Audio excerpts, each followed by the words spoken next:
Hi, I'm Narita. 3 days after I lost my job, my $92,000 a year job, my parents didn't hug me.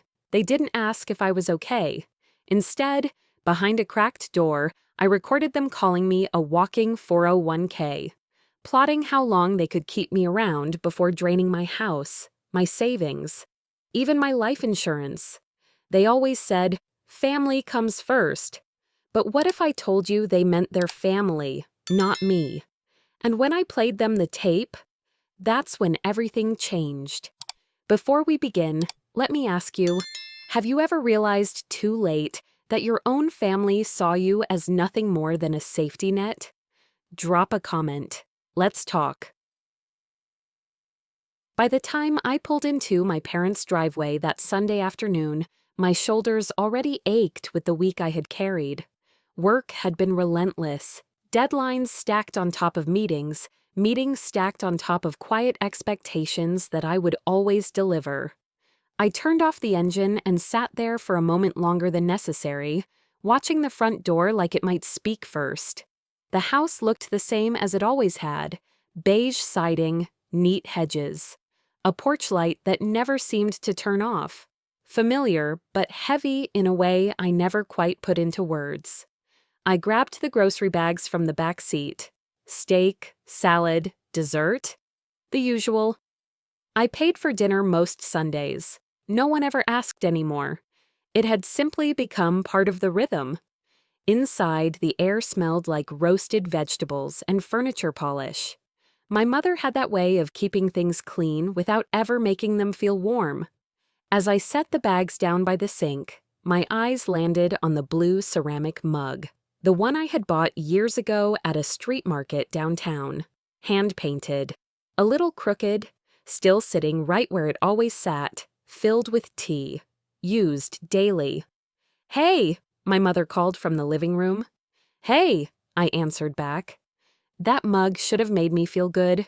Instead, it felt like a reminder that pieces of me lived here even when I didn't. Dinner came together quickly. My father took his usual seat at the head of the table. My brother, Deverell, leaned back in his chair with the casual comfort of someone who had never worried about where he belonged. I took my place without ceremony. No one asked how my week had been. No one asked if I was tired. The questions stayed shallow. Did I hit traffic? Was the weather still as unpredictable as ever? Deverell laughed at something my father said and nodded in my direction. Well, at least we know Narita's good. She's the stable one. It landed as a joke, but not the kind that lifts you. It was the kind that sits quietly on your chest and reminds you of your role, the dependable one, the absorber of loose ends. The one who always lands on her feet, so no one has to worry about how hard that landing feels. We ate. Halfway through, my father slid a small stack of envelopes across the table toward me. No explanation, no hesitation. Just paper meeting wood with a soft scrape. "They're due tomorrow," he said, as if that was answer enough. I flipped through them: utility bills, a service charge, something for repairs I hadn't heard about. The total made my stomach tighten. More than usual. I kept my face neutral. "All right," I said. My mother smiled like I had just done her a favor, not like I had absorbed a problem that wasn't mine to begin with. I told myself they must be struggling more than they let on. I told myself families help each other. I told myself the story I always told.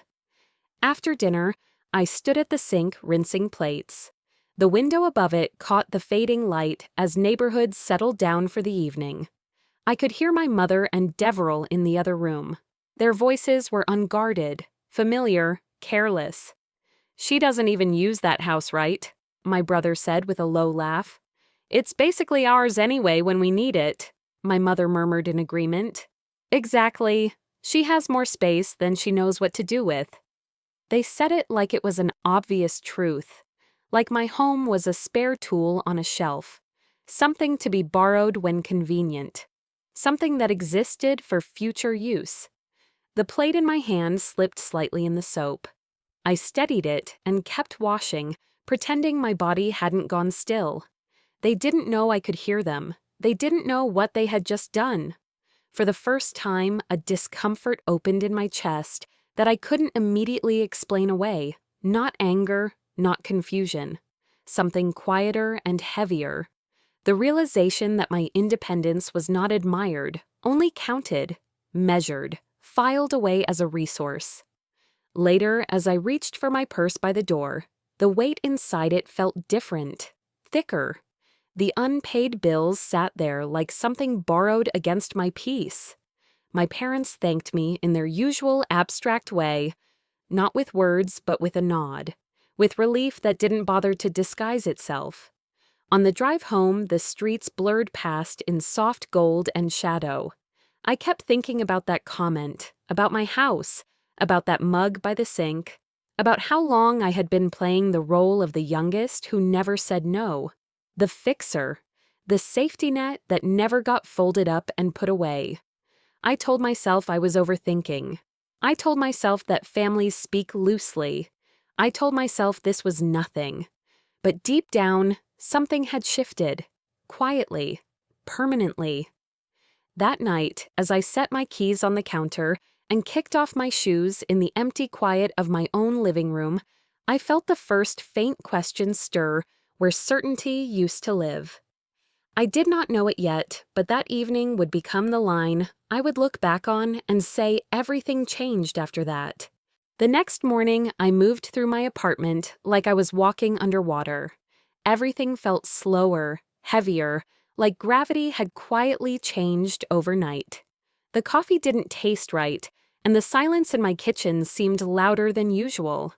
By the time I got to work, I had answered every email with a blank stare and sat through 2 meetings without remembering what was said. People greeted me like always, my boss with a nod, a coworker with a casual joke, but I couldn't return it the same way. The words from my brother and mother kept playing in the back of my mind. She doesn't even use that house right. It's basically ours anyway. I had smiled through worse things before, but this time I wasn't sure how to put the mask back on. At lunch, I sat at my desk and opened a small stack of mail forwarded from my parents' address. I hadn't even realized they were still sending things to my name. Most of it looked like junk, charity flyers, credit card promos, but one thick envelope made me pause. It had that sterile, corporate look that always meant something official. Inside was a life insurance policy. My name was listed as the policy holder. But the beneficiaries? My parents. I stared at it, my fingers tightening around the edge of the paper. I didn't remember applying for this. I didn't remember any conversation about it. My eyes scanned to the bottom. There was my signature, slanted and neat, except it didn't feel like mine. Not the way I actually sign things. It looked copied, or traced. I picked up my phone and tried calling my dad. No answer. Then my mom, straight to voicemail. My chest went tight, but I forced myself to breathe slow. Maybe it was a clerical error. Maybe they meant well. Maybe... No. That word kept catching in my throat. Back at my desk, I tucked the papers into a folder and stared at my screen, pretending to focus. But nothing could drown out the dull roar in my head. Later in the afternoon, as I was wrapping up reports, my phone buzzed. It was Deverell. "Hey," he said casually, like he was calling to chat about the weather. "I moved Mom and Dad's medical bills to your account. You've got the stable income. They'll bounce otherwise." There was no pause for my reaction, no space for me to object. "What do you mean you moved them?" I asked, my voice flat. "You know," he chuckled like it was obvious. "Switch the payment info. I had the login from when we set it up years ago. Figured it made more sense." "You didn't think to ask me?" "Why? You're not married. No kids. You've always helped out." He said it like a compliment, like I should feel proud of being useful. I didn't agree to that. "Well, it's already set. Don't overthink it." He hung up before I could say anything else. I sat there for a while, not moving, not blinking, just listening to the hum of the office printer and the clicking of keyboards around me. I had always known I was the one they leaned on, the one who stepped up, who picked up the slack. But now it wasn't help. It was entitlement. By 3:30, I was useless. I found myself standing in the break room, staring at the coffee machine like it owed me answers. That's when Gina from accounting passed by. She looked at me, then backtracked. "You all right?" she asked, her tone light but sincere. I hesitated. "Just some family stuff." She leaned against the counter, waiting. I don't know what made me speak, but the words came out anyway. Not everything, just a summary. Bills being shifted without asking. Documents that didn't feel right. She didn't laugh. She didn't make it sound like I was being dramatic.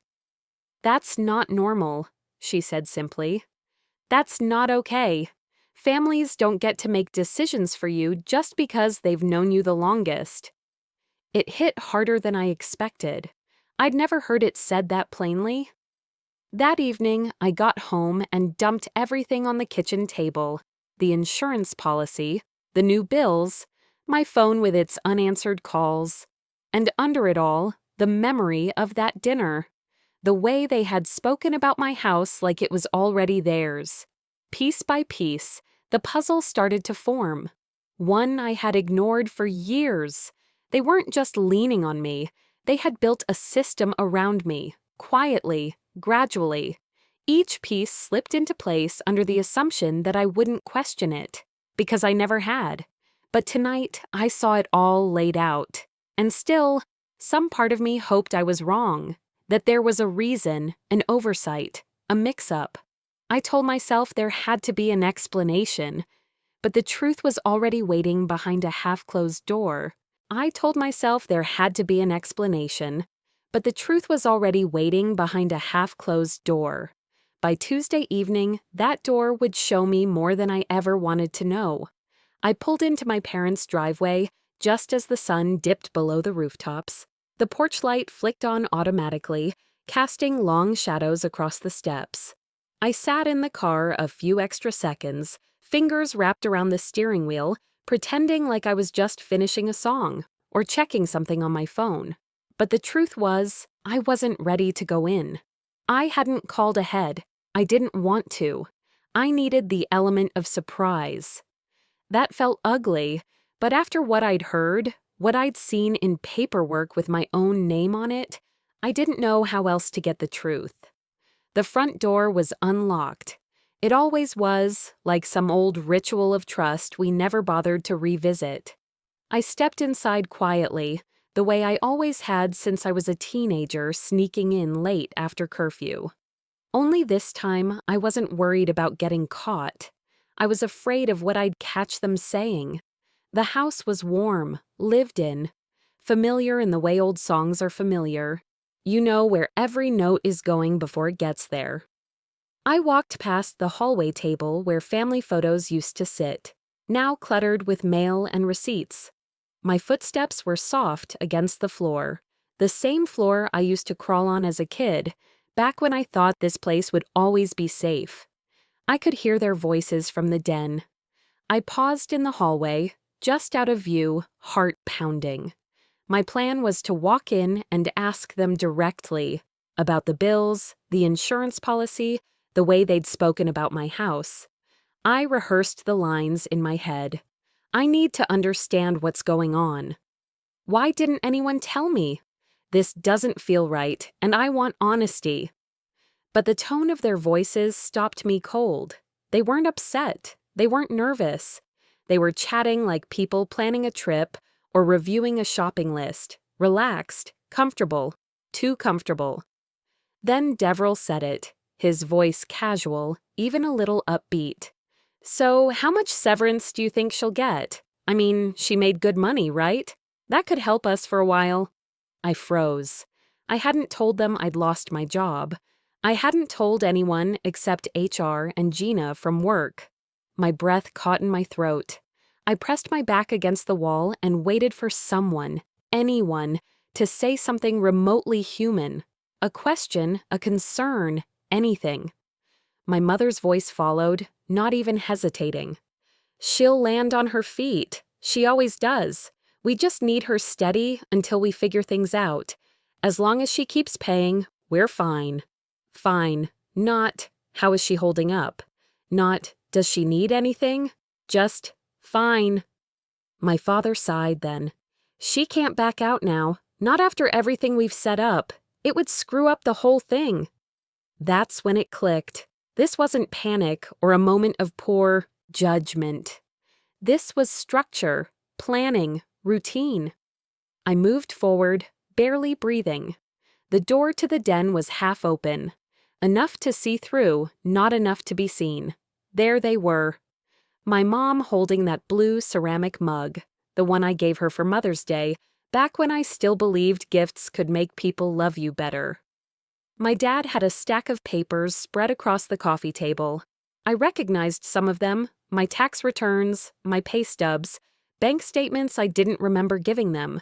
Deverell was tapping numbers into a calculator, muttering things I couldn't hear. They looked like accountants managing a shared portfolio. Only the portfolio was me. Then my mother laughed softly. She's our walking 401k. As long as she's working, we're secure. Those words didn't just sting. They split something wide open. I couldn't feel my legs. My knees were still there. I could see them, but I wasn't sure they'd hold me. I backed away from the door like it had just burned me. I don't remember walking back to my car. Just the click of the front door closing behind me and the dull thud of my shoes on the driveway. I sat behind the wheel, staring at nothing for a long time. The silence inside me was loud, not the quiet of peace, but the silence of something that used to be whole now lying in pieces. I didn't cry. I didn't scream. I didn't even speak. The drive home blurred by. I hit every red light without noticing. I parked crooked, left my purse in the car, didn't bother turning on any lights. I stood in my kitchen, staring at the counter like I expected someone to explain everything. That this was some kind of joke, some misunderstanding. That if I replayed the night in my head enough times, I'd find a moment where I misunderstood, misheard, misread. But I hadn't. This wasn't about one conversation or one policy. This was a pattern, a design, a quiet machine I had been feeding without realizing it. They didn't see me as a daughter. They saw me as leverage. And worst of all, they were comfortable with it. I thought the worst was hearing their words. Until I realized what they would do next. By Wednesday morning, their plan had already moved to its next stage. I woke up with that same dull weight in my chest. No dreams, just the memory of their voices echoing like static. The house was still dark, but the clock said 6:48. I hadn't really slept, just drifted in and out of some fog between exhaustion and disbelief. It was hard to move. Even brushing my teeth felt heavier than usual. I skipped breakfast, grabbed my keys, and sat in my car in the office parking lot for almost 15 minutes before walking in. The engine had been off the whole time. I just needed the silence. For the first time, I let myself wonder, what if my family isn't just inconsiderate or stressed or in a hard season? What if they're dangerous? Not in the way strangers are? Worse. The kind that smile when they gut you because they call it love. I made it through 2 meetings at work before my phone rang. It was Mom. Her name popped up like it always had. Just Mom, in soft pink font I'd set years ago when I thought it meant something warm. I answered. Her voice was chipper. Too chipper. "Hi, sweetie. You busy?" "Not really," I said, though I was, and she knew it. I waited for some hint of concern, maybe a circle back to the night I walked out without saying goodbye. But all she said was, "We were talking again last night. Your brother made a joke. He said you were basically our walking 401k. Silly, right?" I didn't answer. She laughed like it was nothing. Like it wasn't a knife. Silly. That word made my fingers go numb. It was the same word she used when I cried over a broken toy as a child. when I told her I was bullied in school, when I brought up the way Deverell never paid me back for anything. That word always meant the same thing. Your feelings don't matter. I swallowed hard and managed. I need to get back to work. Oh, sure, she chirped. Just wanted to say hi. And listen, don't do anything drastic, okay? Like quitting or moving. We just need you close for a bit. Your job's good and steady, so just stay put until things settle. Stay put. The way she said it was smooth, like a favor I should be honored to give. But I heard what she meant. Don't change anything because we're counting on you exactly as you are. It hit me then, not just what they were doing now, but what they'd been doing all along. Every decision I made to be stable, to be responsible, wasn't just admired, it was expected, required, and now controlled. I ended the call quickly and sat back in my chair, staring at the screen. Words blurred. I couldn't focus. I could only hear her voice. Stay put. Don't move. Keep paying. Don't mess up what we've built on your back. For the first time in years, I didn't second-guess myself.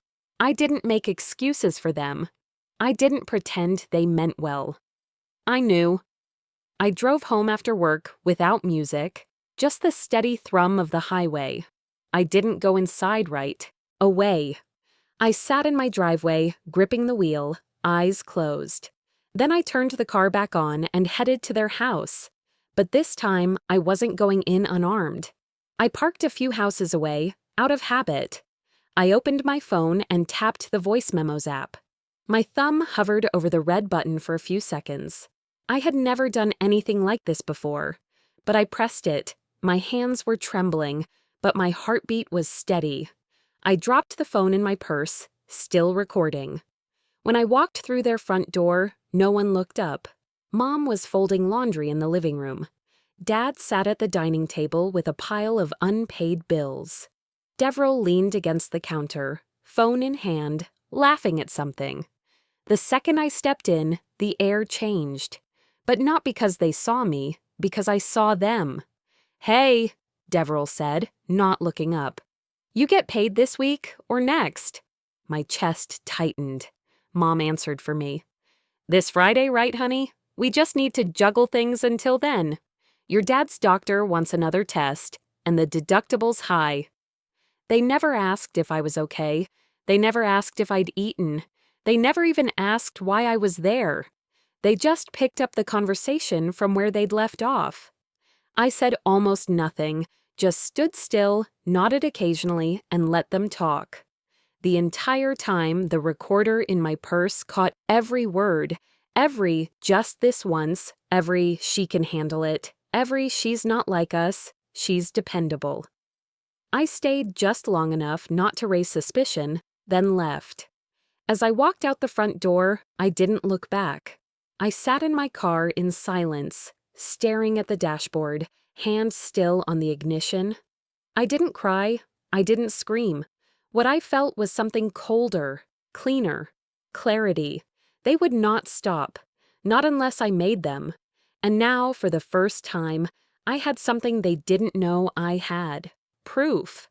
I thought having the recording would make me feel safer, but the days ahead would break me in ways I didn't expect. By Thursday, the cracks inside me were starting to widen. I woke before the alarm, blinking into the shadows of my bedroom, unsure how much time had passed since I'd finally fallen asleep. My pillow was still damp. I'd cried, I guess, though I couldn't remember when or why it had started, only that I hadn't been able to stop. Everything I used to trust, my parents' voices, my brother's easy tone, even my own home, now felt like unfamiliar territory. There was a space between who I thought I was and what I'd become, and I didn't know how to close it. Before getting out of bed, I played the recording again. Their words came back, sharp and smug. They didn't just count on me, they counted me. Savings, insurance, the house. I wasn't a daughter to them. I was a walking resource with a pulse. I paused it halfway through. Not because I couldn't listen, but because I finally could. And that hurt more than anything. At work, I pulled into the lot on time, but couldn't convince myself to get out. My hands were cold on the steering wheel, and my reflection in the rearview mirror looked like someone trying to stay whole in a world that no longer made sense. I eventually made it to my desk and tried to focus, though my heart wasn't in it. I checked my email, mostly spam, a few client requests, then one line stopped me cold. Unrecognized login attempt, flagged from your account. Underneath, IP origin matched to previous trusted location. It took me a second to register what I was seeing, the IP address. It wasn't mine, it wasn't the office, it was their house. I clicked through the details. Someone had tried to access my online banking at 6:52 a.m. I hadn't shared my login with anyone, not ever. But then I remembered last night, my purse had been wide open while I sat in their living room. I hadn't kept it on me. I was too focused on pretending I didn't hear their plans. I opened the side pocket, empty. My breath hitched. The envelope I kept with emergency account notes, hidden behind old receipts and a lipstick I never used, was gone. They'd gone through my things. While I was under their roof, while I was sitting in their home. I felt sick. Not from fear, but from the invasion. It was one thing to manipulate me with words. This was different. This was theft disguised as family. I tried to work, but nothing clicked. I stared blankly at a spreadsheet until my phone buzzed. Devrel. I didn't want to answer, but I did. "Hey," he said, like we were just catching up. "I talked to Mom and Dad this morning." I stayed silent. He kept going. "We've been thinking, since you're not married and don't have any dependents yet, maybe it's time to move the house into the family trust, just to, keep things secure long term." The words rolled off his tongue like it was the most natural thing in the world. My grip tightened on the phone. "Excuse me?" He laughed, breezy and unbothered. "It's just practical. It's not like anything would change. You'd still live there, of course. But this way, if anything happens, the family isn't exposed." I couldn't even feel my fingers anymore. "Why would this even be a discussion?" I asked. His tone sharpened. "Because we have to protect the family. You're part of that. Don't make this harder than it needs to be." Harder. As if my resistance was the problem. I ended the call without saying goodbye. My ears were ringing. I left my desk and found the emergency stairwell, somewhere I knew no one would follow. I sat on the bottom step and let my head fall into my hands.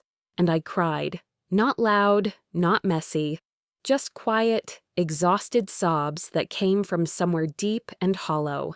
I didn't wipe the tears. I didn't try to breathe through them. I just let them come. Because for the first time, I wasn't just hurt. I was humiliated. I had spent my life believing that if I worked hard enough, stayed reliable, made the right choices, family would stand by me. That love, even conditional, still meant something.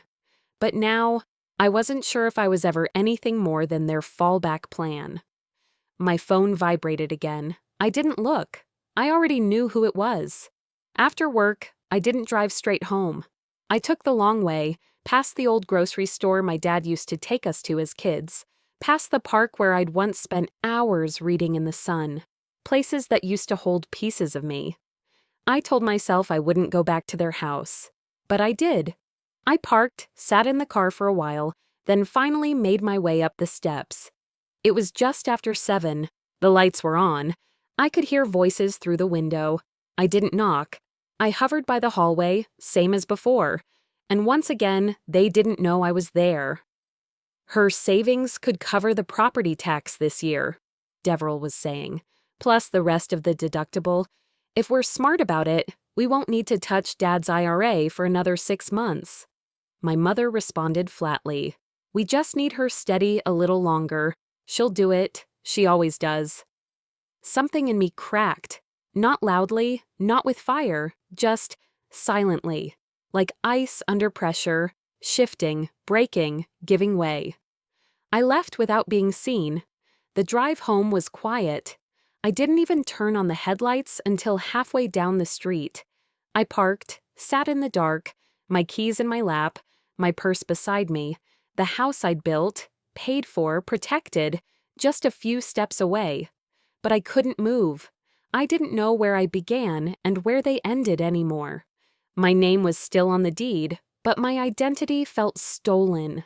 Every choice I'd made, every sacrifice, every compromise, suddenly felt like a page ripped from someone else's story. For the first time, I let myself think it. Maybe letting go would hurt less than holding on. But rock bottom has a strange way of showing you the truth you've ignored for years. And on Friday, that truth came for me with full force. I was halfway through my first cup of coffee at work when the notification popped up on my phone, one of those security alerts from the insurance provider. At first, I assumed it was routine maintenance. But then I saw the words, "A secondary beneficiary request has been submitted for your life insurance policy." I froze. I hadn't made any changes. No one should have had access. The request had been flagged because it came from a previously recognized location, my parents' house. The mug in my hand trembled slightly as I set it down. I stepped out of the office and called the insurance company, trying to keep my voice steady. After the usual verification, the agent said, "Yes, it looks like a form was started online and then abandoned. Someone began filling in your policy details and adding a secondary beneficiary, but it wasn't submitted. It came from an IP you've used before. Could have been a mistake?" I didn't respond. A mistake? That would have been easier.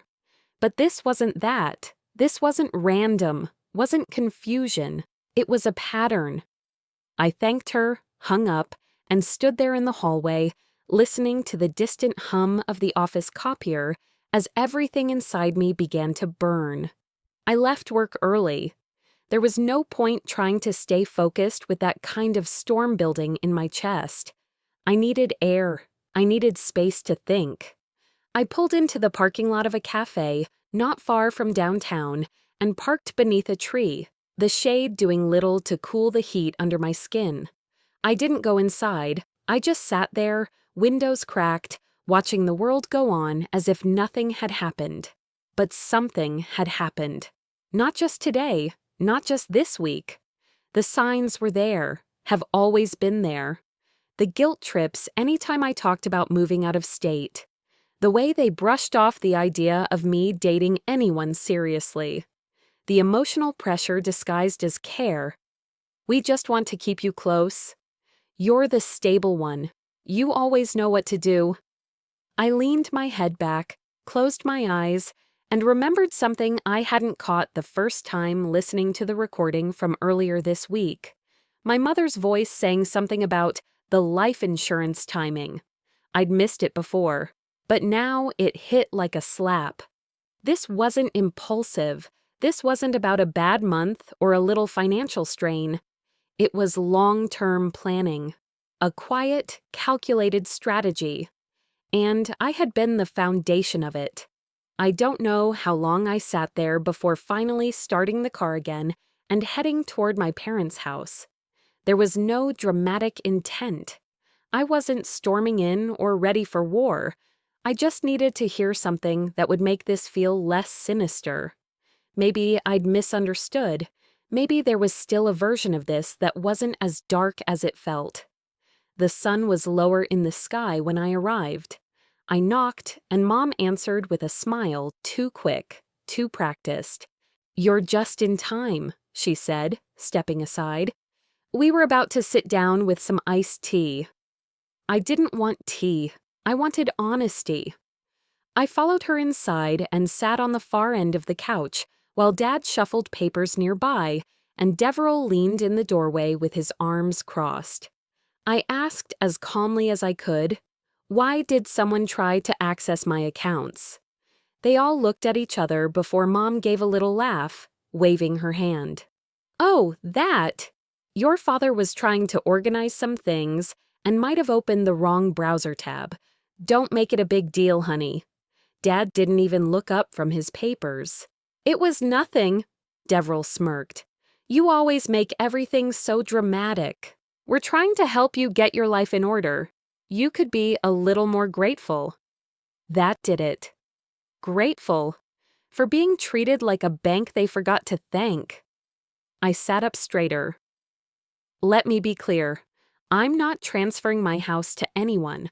I'm not giving anyone access to my money, and I'm not your fallback plan. The room chilled. Mom's smile faded. After everything we've done for you? Dad looked at me like I'd just spit on the floor. We put food in your mouth, a roof over your head. You think that just came out of nowhere? And Deverell, always so casual, now had a warning in his voice. Don't make this harder for everyone. You're being selfish. I felt like I was standing on ice, and it had just cracked beneath my feet. I tried to get up. I think I should go. But Deverell stepped into the room and stood near the doorway. He didn't touch me, but he didn't have to. The way he blocked the path, arms folded, staring down. It was enough. You're not leaving until we've explained how the family works, he said, tone firm but not loud. Dad nodded. Sit down. We're trying to help you understand. Mom leaned in. No one else will care about you like we do, Nerida. Without us, you'd fall apart. We're the only ones standing between you and real loneliness. I sat back down, not because I believed them, not because I was scared, because something in me shifted right then, and they didn't notice. They thought they'd won again. But I wasn't folding. I was watching, listening, preparing. Eventually, the conversation moved on to other things. Bills, upcoming holidays, some cousin I hadn't seen in years. I nodded in the right places, kept my voice soft. I left when they were distracted, murmuring something about work tomorrow. They didn't follow. The sky was dark by the time I pulled into my driveway. I got out of the car slowly, every movement deliberate. When I stepped inside my house, I locked the door, top and bottom. I didn't turn on any lights. I just stood in the quiet, breathing. It didn't feel like peace yet, but it felt like pause, like the space between letting go of the old and starting something new. My first attempt to push back hadn't worked, but it hadn't been failure. It had been lesson. They expected me to obey, to keep showing up, to keep giving. They didn't expect me to study them, to collect their words like puzzle pieces, to turn quiet into power. That night, I decided I would no longer play the part they wrote for me. The next morning, I woke up before the sun even touched the sky. For the first time in a while, I didn't feel weighed down. I felt sharpened, focused. Like a fog had finally lifted, and underneath it, there was strategy. I sat at the kitchen table, my coffee growing cold while I made a list on a yellow legal pad. Every financial account, every insurance policy, every document tied to the house. I listed every password I needed to update, every login I needed to protect. This wasn't panic. This wasn't fear. This was a woman finally realizing that survival, in my case, came dressed in silence and preparation. I showered, dressed, and left the house with a tote full of folders. No makeup, no earrings, just clean skin and a steel mind. At the bank, the woman behind the desk, Angela, recognized me from past visits. She smiled politely, but when I asked to review all my account protections, her expression shifted into something more professional. I want to place every available layer of security, I said. She nodded. 2-factor, SMS alerts, email verification, password change. We can walk through them all. And printed records. I'd like to see any recent attempts at access. Angela typed for a moment, then turned her screen to show me the access logs. There it was, Tuesday night. The exact window I'd been at my parents' house. Someone had tried to open an internal transfer screen using my profile. The system flagged it, but no transaction went through. Angela glanced at me. You weren't logged in then, were you? No, I replied, and I didn't authorize anyone to be. She didn't ask more, just printed the log and slid it across the table. I left the bank with the paper tucked neatly into a file, the edges creased but the evidence untouched. It wasn't much, but it was mine, a fact, a timestamp, something real to hold on to. Next stop, the insurance office, a few blocks away. I parked and walked in with my back straight, nodding politely to the receptionist. This time, I asked directly. I need to know if there have been any recent change requests on my policy. The man behind the desk typed for a moment, then frowned. Actually, there was a flagged call yesterday. Someone attempted to make changes over the phone, adding a secondary beneficiary, but they failed to pass full verification. My mouth went dry. They had my personal details. Enough to make it past our first screen, he said, but they couldn't answer your security questions. We flagged it and closed the file. I didn't need to ask where the call came from. I already knew. They hadn't just crossed a line. They had tried to walk through the front door of my life with keys they stole while smiling at me across the dinner table. I drove home and took a slow walk around my block before heading inside. I needed to breathe, needed to pull all the emotion back into the tight coil where I kept it now. Emotion wouldn't serve me, strategy would. By late afternoon, I knew I had to go to my parents' house again. Not because I wanted to, but because if I disappeared too fast, they'd notice. They'd smell resistance. No, I needed them to stay unaware. The house looked exactly the same as it always did. Warm porch light, trimmed hedges, the scent of something baking inside. But now it felt like a stage, and I was no longer part of the play. I was the audience watching from the wings, finally seeing the script for what it was. My mother opened the door and practically sang, "There she is!" She hugged me a beat too long. My father greeted me with an exaggerated sweetheart and pulled out a chair at the table. Deverell was already there, flipping through the local paper like he'd been waiting. Fake warmth, masked calculation. We sat for dinner, meatloaf, mashed potatoes, collard greens, comfort food, carefully placed. Every word was soft, every laugh a little too loud. Then came the real reason I was invited. "We got something in the mail," Dad began, reaching into a drawer beside the table. "Some kind of family planning worksheet, nothing official, just something to look over." He handed me a document. Vague, poorly photocopied, but tucked in the middle was a page requesting my signature under the heading, "Temporary Transfer of Property Stewardship." I looked at it, looked up, and met Deverell's eyes. He wasn't eating, he was watching me. I smiled softly. I'll take this home and review it with someone who knows what they're doing. The air shifted. My mother's fork clinked against her plate. Dad didn't speak for a beat too long. Deverell sat back, lips pressed tight. They thought I'd fold. They thought I'd sign without question. They still thought I was the old Narita. I stayed polite. I finished my meal. I listened as they chatted about nothing in particular. Then I left. The sun was just dipping below the tree line when I pulled into my driveway. I sat in the car with the engine off, watching the light fade and feeling, for the first time in a long time, that I was not out of control. I walked inside, locked every door, and placed the unsigned document on the kitchen counter like a trophy. They expected obedience. What they were getting was calculation. They wouldn't see it coming. And by Sunday, they made the mistake of pushing me one step too far.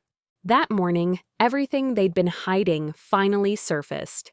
I woke to a voicemail, flat-toned, professional. "Hi, Ms. Ellis. This is Rachel from Silver Horizon Insurance. We're following up on a recent attempted change to your beneficiary file.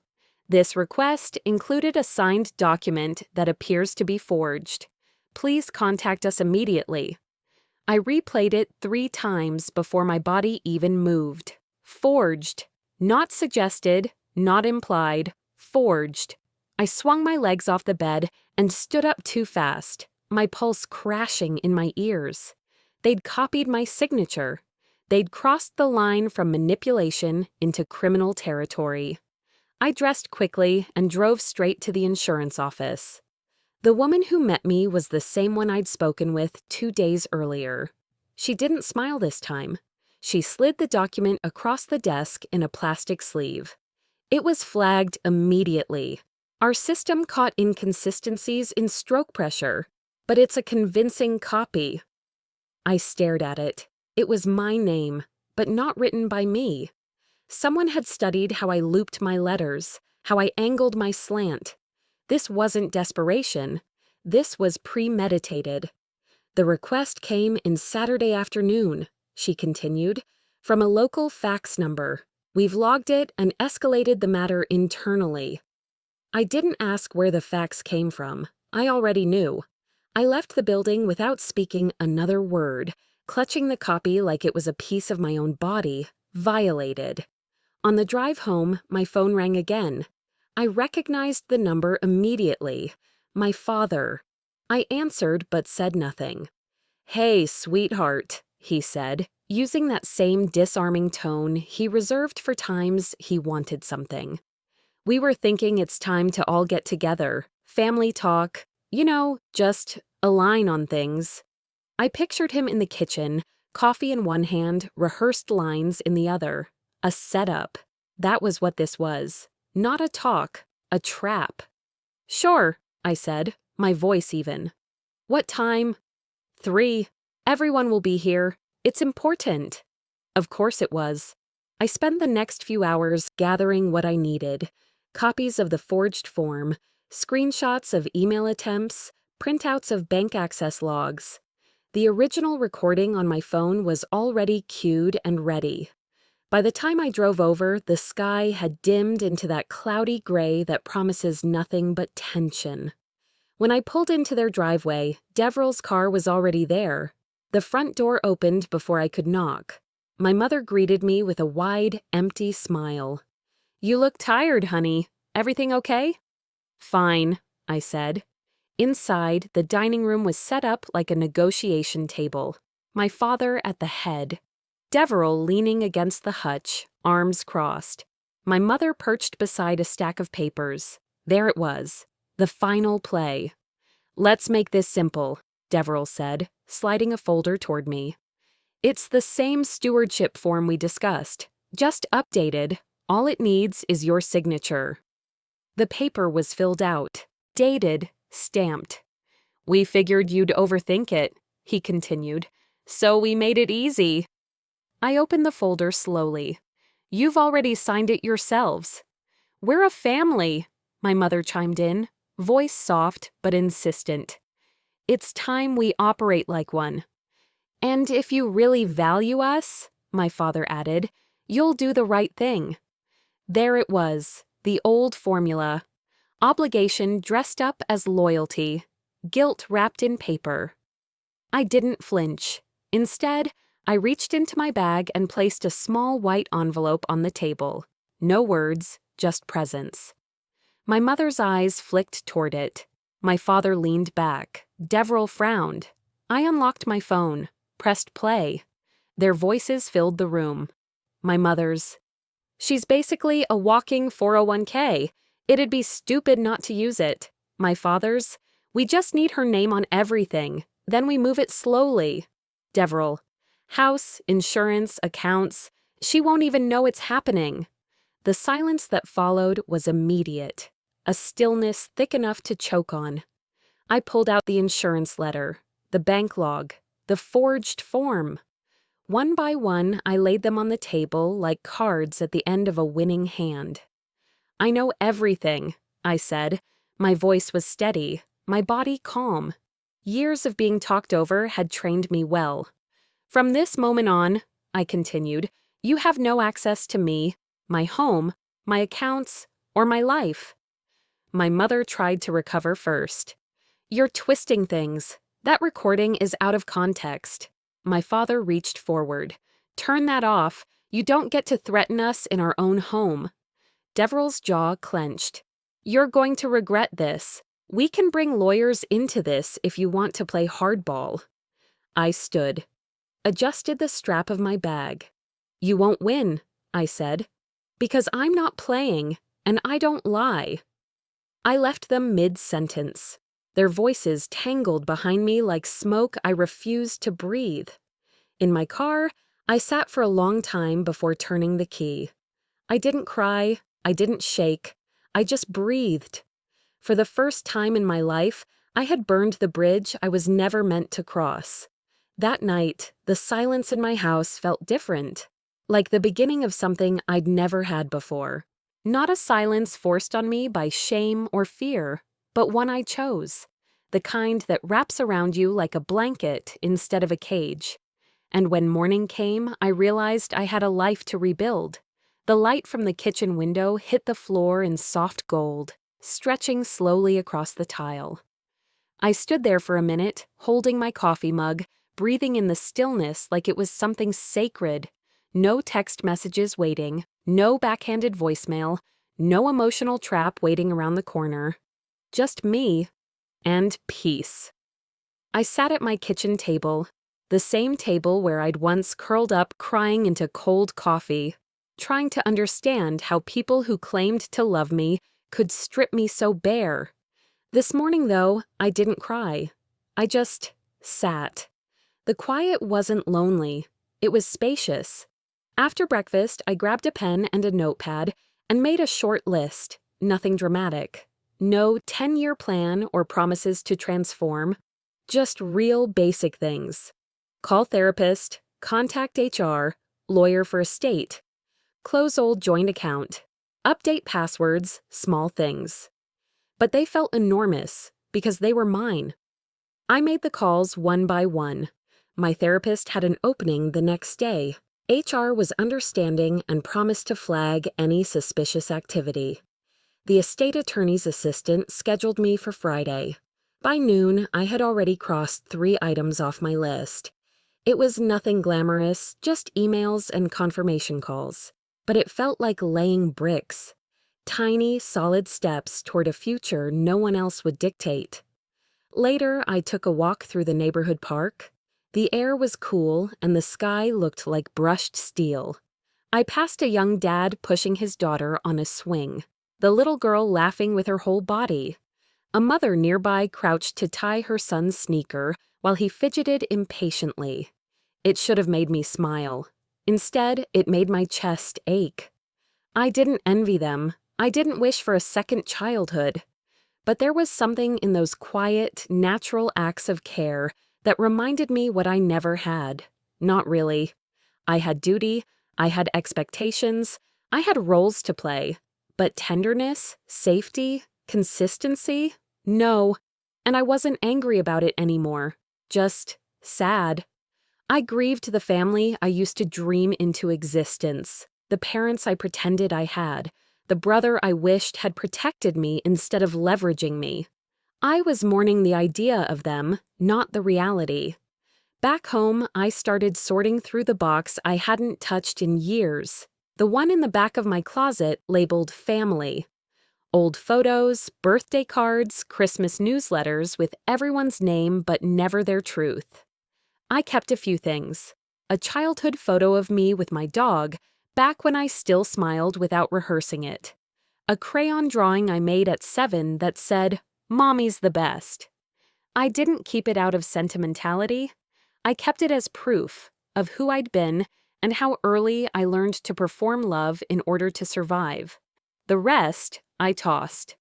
Then I sat down at my desk and typed a message. Nothing long, no explanation, no blame. I am safe. I will not be coming back. Do not contact me unless it is through legal channels. I hit send without pausing. There was no explosion, no trembling, just relief. By mid-afternoon, I was out of the house again. I drove to a little bookstore I used to love.